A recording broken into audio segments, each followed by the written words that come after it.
ओम शांति।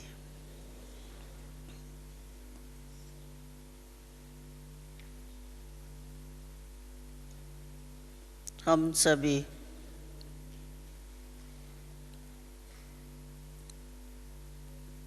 इस संसार सागर में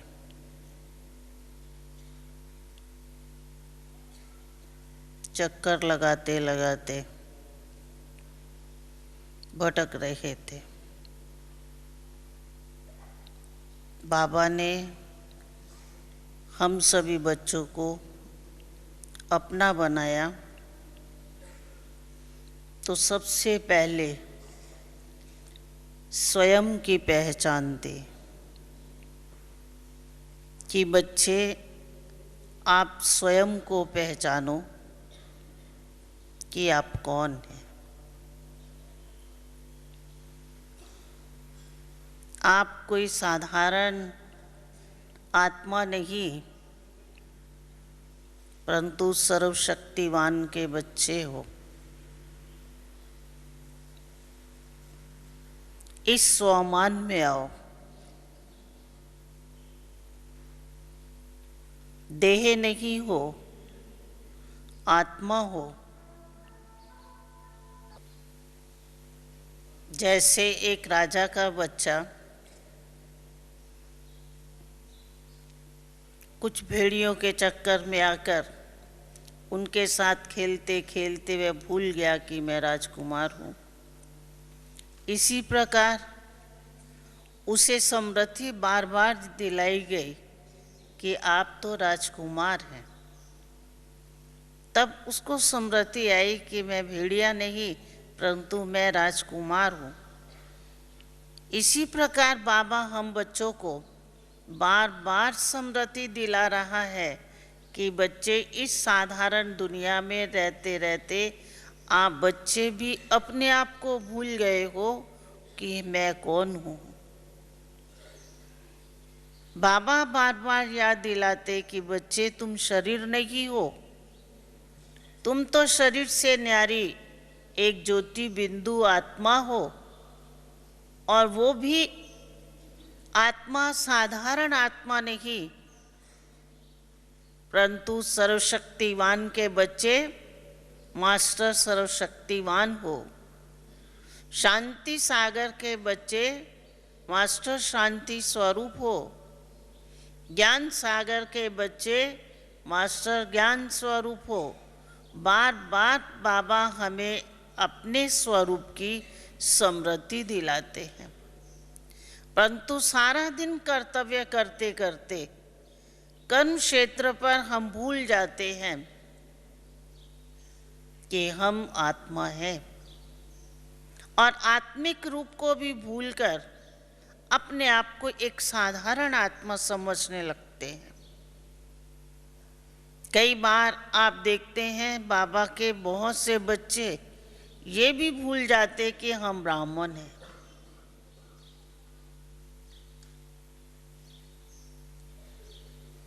ब्राह्मण आत्मा एक साधारण नहीं है, महान आत्मा है, श्रेष्ठ आत्मा है, उच्च आत्मा है। ये भूल जाने के कारण सारा दिन हम शांति स्वरूप ना होकर अशांत स्वरूप हो जाते हैं। मास्टर सर्वशक्तिवान ना बनकर शक्तिहीन, निर्बल, दास, उदास महसूस करने लगते हैं। सारा दिन हम ज्ञान स्वरूप ना होकर अज्ञानतावश, कभी कामवश, कभी क्रोधवश, कभी लोभवश, कभी मोहवश, कभी अहंकारवश, कभी ईर्ष्या द्वेष के वशीभूत होकर हम कितने कार्य ऐसे कर लेते। स्वयं को हम जान लिया, पहचान लिया कि मैं सर्वशक्तिवान बाबा का बच्चा हूँ, परंतु हम स्वयं को, बाबा कहते, स्वयं को जानकर, स्वयं को ठीक रीति से पहचान कर जब चलते हैं तो स्वरूप बनकर चलते। ज्ञान है हमारे पास,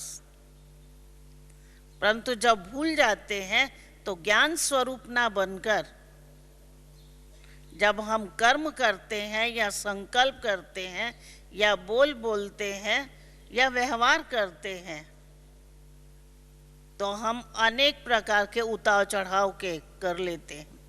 बाद में संकल्प चलता है, ज्ञान मन में आता है कि ये ऐसा ना संकल्प करते तो अच्छा था, ऐसा ना बोलते तो अच्छा था, ऐसा कर्म ना करते तो अच्छा था।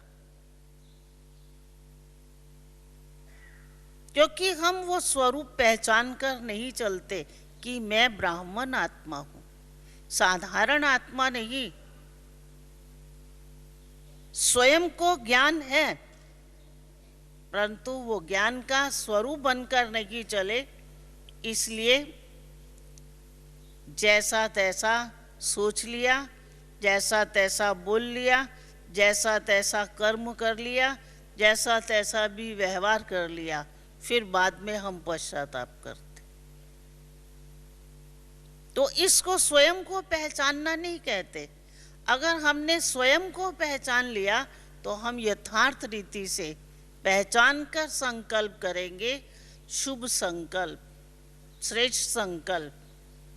महानता की स्थिति में रहकर महानता के संकल्प करेंगे, साधारणता को भूल जाएंगे। परंतु होता क्या है, हम महानता को भूल जाते हैं और साधारणता में आ जाते हैं। कारण स्वयं को भूलना, तो भटक जाते। स्वयं की अगर पहचान है तो हम प्रेम स्वरूप, शांति स्वरूप, ज्ञान स्वरूप, पवित्रता का स्वरूप बनकर जब हम कर्म करेंगे तो हम श्रेष्ठ करेंगे और वो प्रेरणादायक करेंगे। क्योंकि आज बाबा ने कहा ना, स्वयं को पहचान कर फिर कर्म में आओ, और याद रखो कि जैसा कर्म मैं करूंगा मुझे देख सभी करेंगे। तो जब हम स्वयं को पहचान कर चलते हैं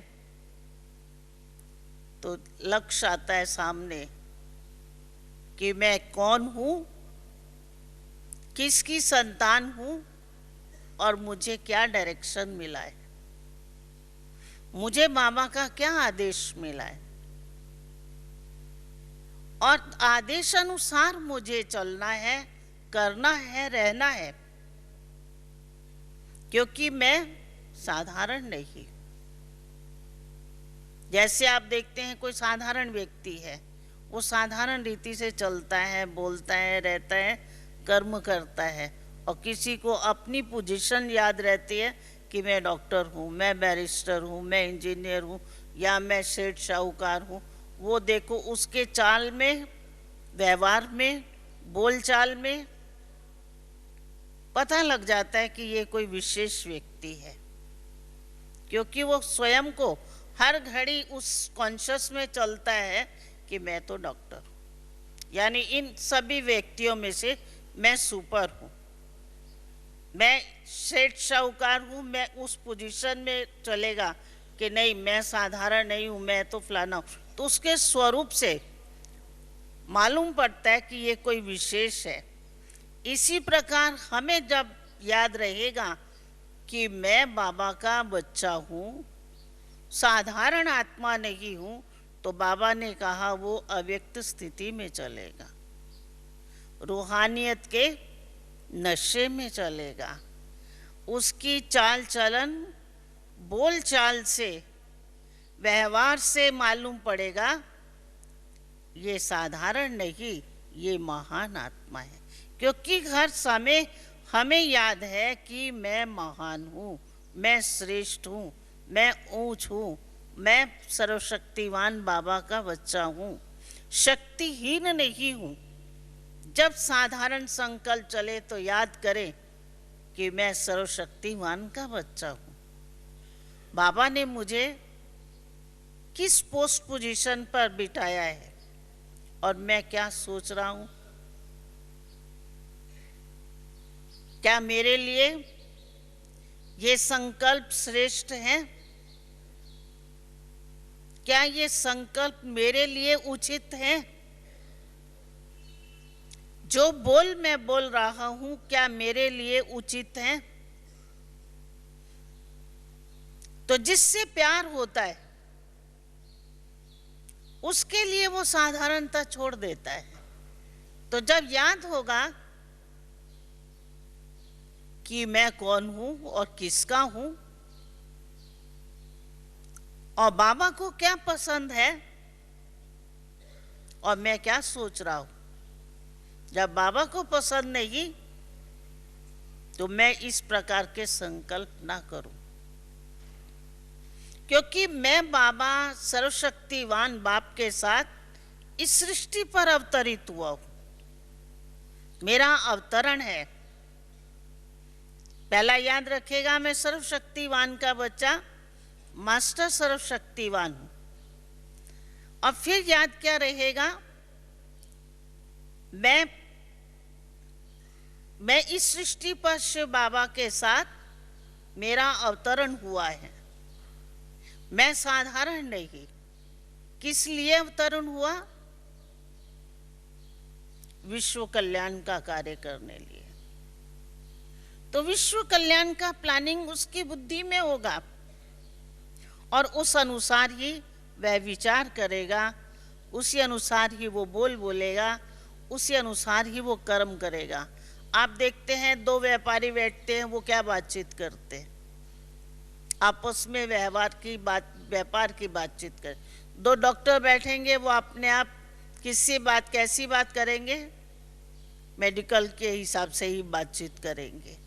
इसी प्रकार जब हम आपस में बैठते हैं या किसी से भी बैठते हैं तो कौन सी बातचीत करेंगे? स्व कल्याण की, विश्व के कल्याण की, क्योंकि हम हैं कि विश्व कल्याणकारी। बाबा के साथ इस सृष्टि पर मेरा अवतरण हुआ है तो विश्व कल्याण का कार्य करने के लिए अवतरण हुआ है। तो जब विश्व कल्याण के लिए मेरा अवतरण हुआ तो मुझे विश्व कल्याण का ही सोचना है। विश्व शांति का कार्य करने के लिए हुआ तो मैं विश्व शांति के लिए ही सोचूं, विश्व शांति के लिए ही बातचीत करूं और विश्व शांति के लिए ही कार्य करूं। जो भी बुद्धि में प्लान हो वो कल्याण का, शांति का, अनेक आत्माओं को सुख देने का, अनेक आत्माओं को शांति देने का ही हम सोच विचार करें। तो जब स्वयं को हमने पहचान लिया उसी अनुसार ये हमारा संकल्प, बोल और कर्म होगा और फिर याद रहेगा कि समय कौन सा है। इतने समय में मुझे ये कार्य करना है तो ये समय भी तो विश्व कल्याण के कार्य में ये संगम युग का समय है, क्योंकि इस समय बाबा ने आकर मुझे अपना बनाया है। और ये जो समय भी है ये भी महान समय है। इसको भक्ति मार्ग में भी देखो कहते हैं अधिक मास, कहते हैं ना, अधिक मास का समय, संधि काल का समय कहते हैं। हम लोग क्या कहते हैं? पुरुषोत्तम मास कहते हैं।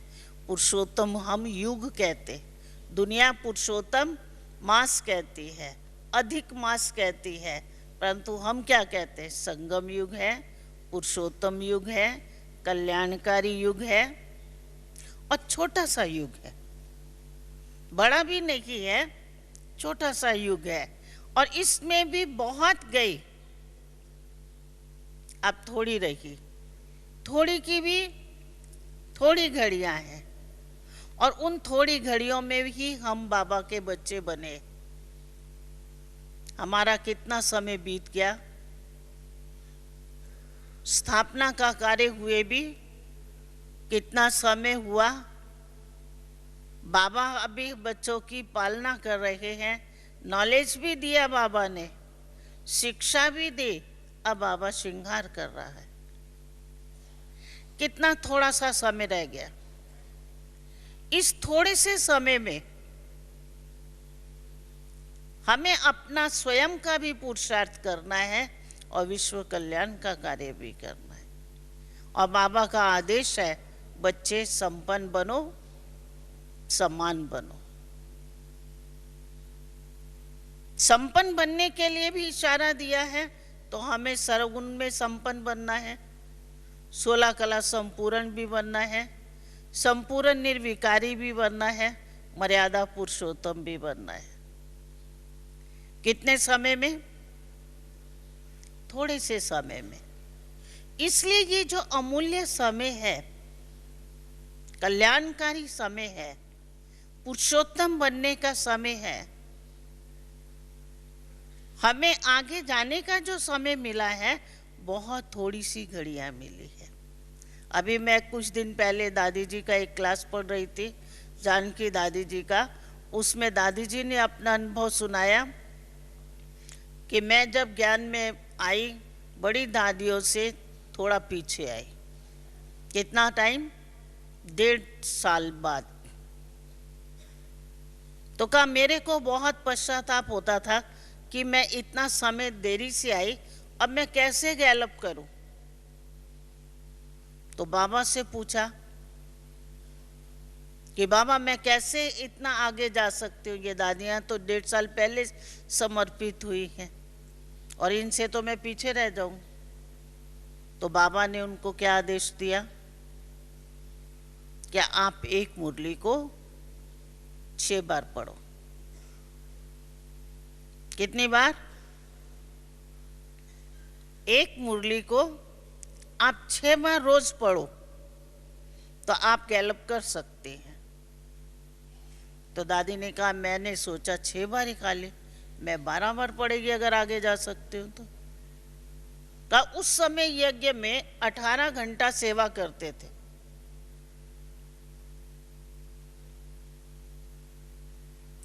और उस समय फिर रात को जागकर दादी बैठकर मुरली पढ़ती थी।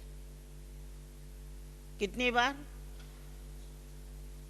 कितनी बार? 12 बार। और अभी समय कितना बीत चुका, हम लोग कितनी देरी से आए? बोलो, हर एक अपना अपना टाइम देखो, क्या हम कितनी देरी से आए? कितना समय निकल गया यज्ञ स्थापना का कार्य, बाबा को आए कितना समय हो गया। अब बाबा कहते बच्चे थोड़ा सा समय, इस शरीर का भी पता नहीं, अभी बैठे हैं, आगे ना हो एक ही दिन में। विनाश का भी कोई भरोसा नहीं, अपना भी कोई भरोसा नहीं।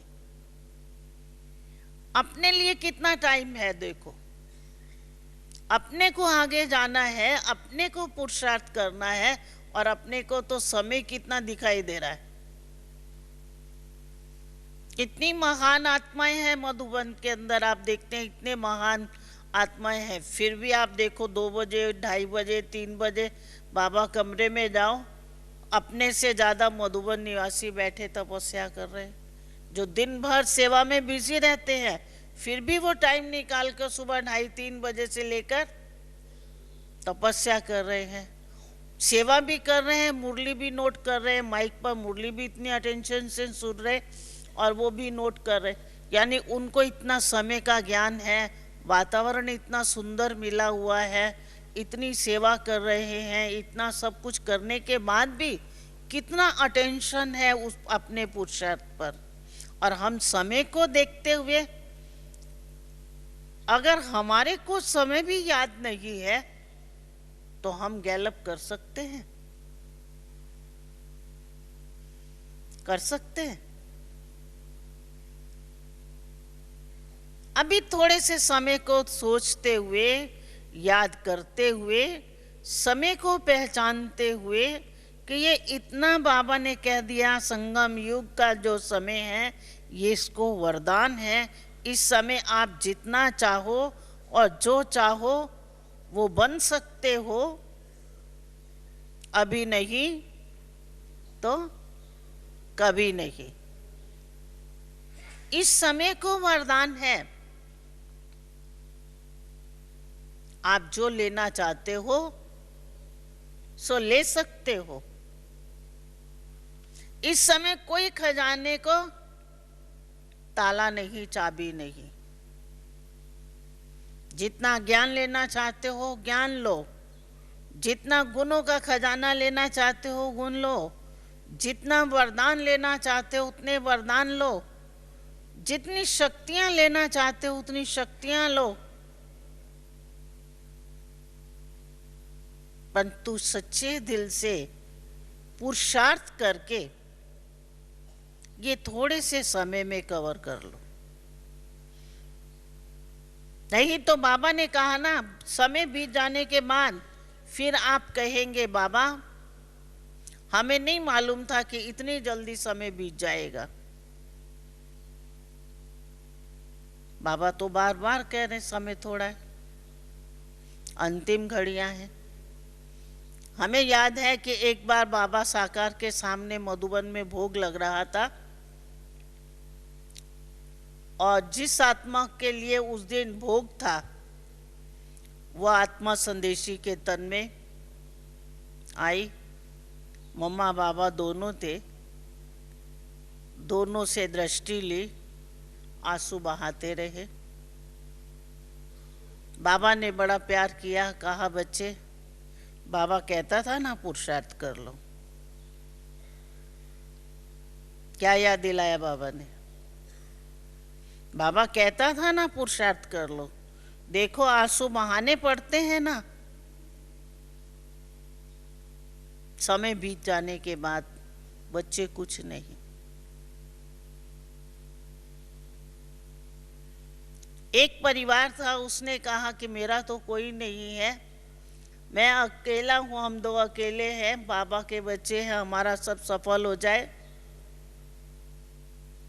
आज लिखता हूँ कल लिखता हूँ, आज लिखता हूँ कल लिखता हूँ, ये सब समर्पित करना है, अपनी जिंदगी कितने दिन है।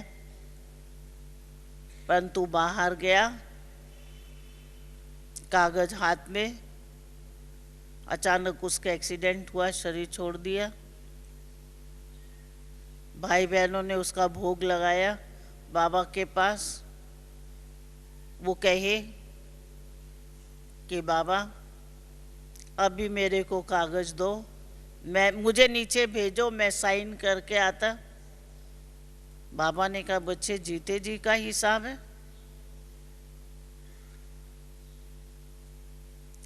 अब बच्चे कुछ नहीं कर सकते। जब समय बीत जाता है तब हम क्या करते? पश्चाताप। समय को हम पहचान कर जब हम कर्म करें तो हमारे लिए कोई भी प्रकार का पश्चाताप नहीं है।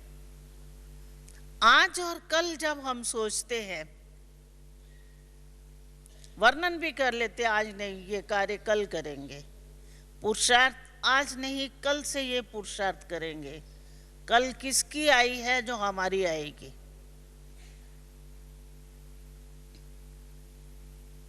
कल का तो समय ही नहीं है ना। जो भी पुरुषार्थ हमें करना है सच्चे दिल से करना है, और आज जो हमने लक्ष्य ले लिया है, आज जो परिवर्तन का लक्ष्य लिया, आज जो सफल करने का लक्ष्य लिया, और आज और अभी जो हम कर लेते हैं वही हो जाता है, वही अपना है। और समय बीत जाने के बाद तो पश्चाताप है।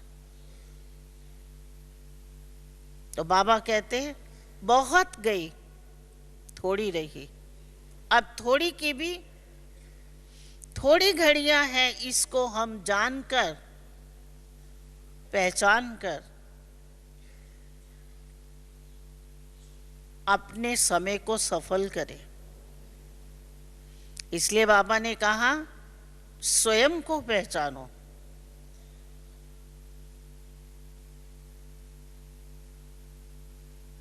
ये साधारण जीवन नहीं है, महान जीवन है। बहुत से बाबा के बच्चे अनेक परिस्थितियों से तंग हो जाते हैं। कभी परिवार से तंग हुए, कभी समाज से तंग हुए, कभी धंधे से तंग हुए, कभी किस बात से तंग हुए, फिर आखिर क्या सोचते हैं कि मर जाए अच्छा है। दुनिया में भी आजकल कौन सी धुन चढ़ी हुई है? मरने की। परंतु बाबा बच्चों को क्या कहता है? जीते जी क्या करो? जीते जी मरना सहज है।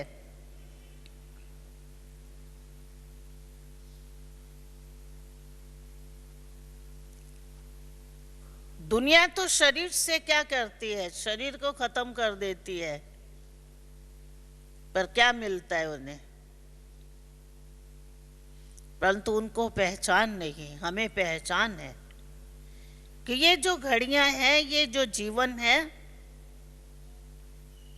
ये हीरे जैसा जीवन है, महान जीवन है, श्रेष्ठ जीवन है। ये हीरे जैसा जीवन है, ये कोड़ियों जैसा जीवन नहीं है। इसको जैसे चाहे वैसा इसको कर दे। और हमने बाबा से क्या कहा है? बाबा, ये तन, ये मन, ये धन किसका? किसका है? बोलो। मेरा या बाबा का? फिर मेरा क्या अधिकार है इसके ऊपर? है कोई अधिकार जो इसको कुछ भी इसका घात कर दे? ये तो साधारण क्या व्यर्थ संकल्प और बोल है, और व्यर्थ पाप कर्म है। बाबा कहते संकल्प करना भी पाप है।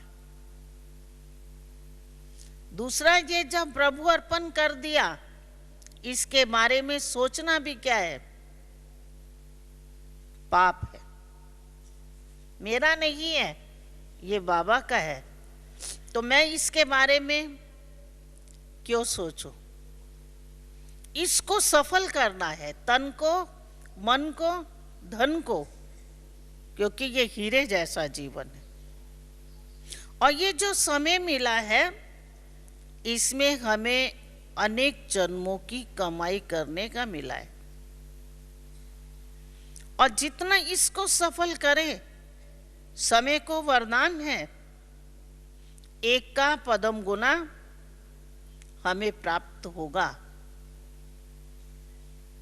चाहे तन द्वारा करें, चाहे मन द्वारा करें, चाहे धन द्वारा करें, चाहे समय शक्ति लगाकर सेवा करें, इसका एक का पदम गुना हमें मिलने वाला है। तो इस समय को वरदान है ना, तो व्यर्थ क्यों करें? तो ना समय को गवाओ, ना श्वासों को गवाओ, क्योंकि बहुत कीमती ये समय है। इसलिए बाबा ने कहा जितना चाहिए उतना लो, तो शक्तियों को जमा करें। फिर क्या करें? दुआओं को जमा करें, ऐसा कार्य करें, ऐसा पुरुषार्थ करें, ऐसी सेवा करें, ऐसा जीवन बनाएं जो हमें बाबा से आशीर्वाद में शक्ति मिले, एक का पदम गुना हमें मिले रिटर्न में। तो जमा खाता हो गया ना हमारा। अगर समय गवाएंगे तो जमा खाता कुछ नहीं ना, नील होगा। और हम बने ही इसलिए हैं कि हम वैसे ही नील हो चुके थे। बाबा ने हमें अपना बनाया है कि बच्चे खाता जमा कर लो, कमाई जमा कर लो, श्रेष्ठ कर्मों की कमाई जमा कर लो। जब जमा की बाबा ने हमें नॉलेज दी है, तो उस समय को हम ज़्यादा पुरुषार्थ में लगाएं और दृढ़ता से लगाएं कि अगर अभी नहीं हमने किया तो कब करेंगे? कोई और समय मिलने वाला है। इसलिए बाबा ने कहा स्वयं को ठीक रीति से पहचानो, साधारण नहीं हो, और ये समय भी साधारण नहीं है। दोनों बातें साधारण नहीं है, ना स्वयं साधारण हो, ना ये समय साधारण, जिसको व्यर्थ गवाते जाओ। और दुनिया में भी कहते जिसने समय को गवाया उसने सब कुछ गवा लिया, दोबारा समय नहीं आता। दोबारा बाबा आने वाले हैं, संगम युग तो यही है, और यही घड़ियां हैं छोटी सी। फिर ना समय होगा, ना बाबा होगा, ना हम स्वयं को पहचान सकेंगे। सोचो इस जन्म के बाद हम दूसरे जन्म में हम कुछ कमाई कर लेंगे तो दूसरे जन्म में कर सकते हैं कुछ?